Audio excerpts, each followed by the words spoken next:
Chapter 19. Then Pilate took Jesus and flogged him, and the soldiers twisted together a crown of thorns and put it on his head and arrayed him in a purple robe. They came up to him, saying, "Hail, King of the Jews!" and struck him with their hands. Pilate went out again and said to them, "See, I am bringing him out to you, that you may know that I find no guilt in him." So Jesus came out, wearing the crown of thorns and the purple robe. Pilate said to them, "Behold the man!" When the chief priests and the officers saw him, they cried out, "Crucify him! Crucify him!" Pilate said to them, "Take him yourselves and crucify him, for I find no guilt in him." The Jews answered him, "We have a law, and according to that law, he ought to die, because he has made himself the Son of God." When Pilate heard this statement, he was even more afraid. He entered his headquarters again and said to Jesus, "Where are you from?" But Jesus gave him no answer. So Pilate said to him, "You will not speak to me? Do you not know that I have authority to release you and authority to crucify you?" Jesus answered him, "You would have no authority over me at all unless it had been given you from above. Therefore he who delivered me over to you has the greater sin." From then on, Pilate sought to release him, but the Jews cried out, "If you release this man, you are not Caesar's friend. Everyone who makes himself a king opposes Caesar." So when Pilate heard these words, he brought Jesus out and sat down on the judgment seat at a place called the Stone Pavement, and in Aramaic, Gabbatha. Now it was the day of preparation of the Passover. It was about the 6th hour. He said to the Jews, "Behold your king." They cried out, "Away with him! Away with him! Crucify him!" Pilate said to them, "Shall I crucify your king?" The chief priests answered, "We have no king but Caesar." So he delivered him over to them to be crucified. So they took Jesus, and he went out, bearing his own cross, to the place called the Place of a Skull, which in Aramaic is Golgotha. There they crucified him, and with him 2 others, one on either side, and Jesus between them.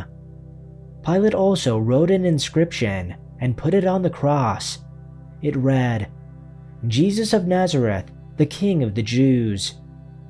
Many of the Jews read this inscription, for the place where Jesus was crucified was near the city, and it was written in Aramaic, in Latin, and in Greek. So the chief priests of the Jews said to Pilate, "Do not write King of the Jews, but rather, this man said, 'I am King of the Jews.'"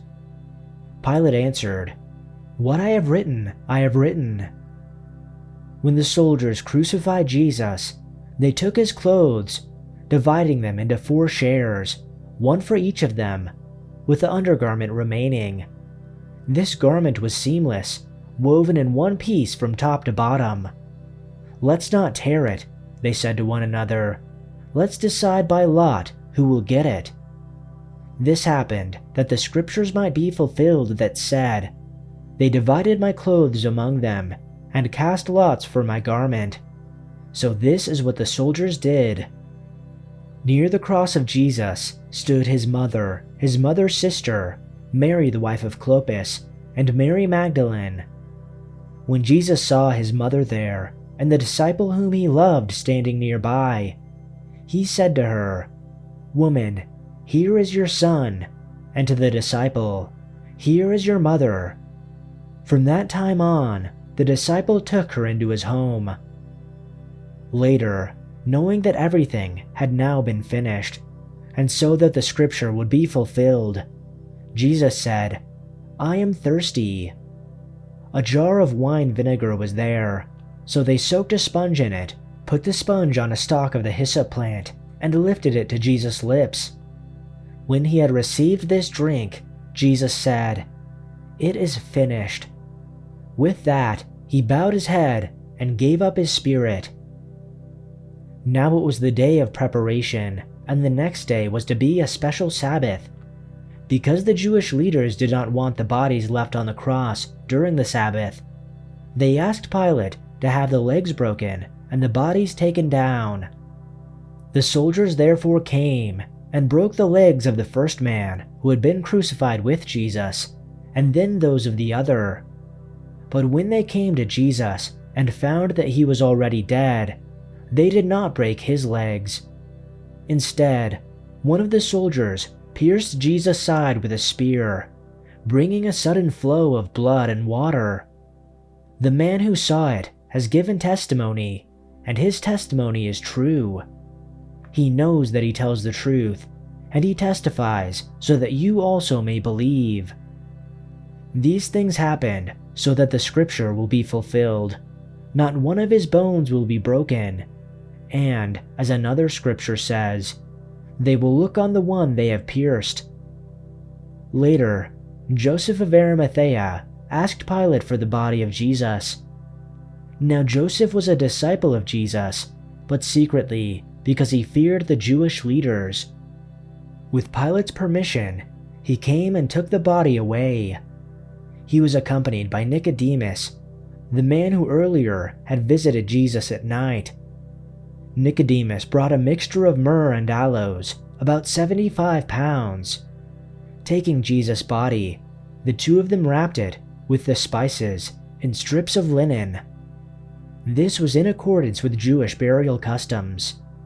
At the place where Jesus was crucified, there was a garden, and in the garden a new tomb, in which no one had ever been laid. Because it was the Jewish day of preparation, and since the tomb was nearby, they laid Jesus there.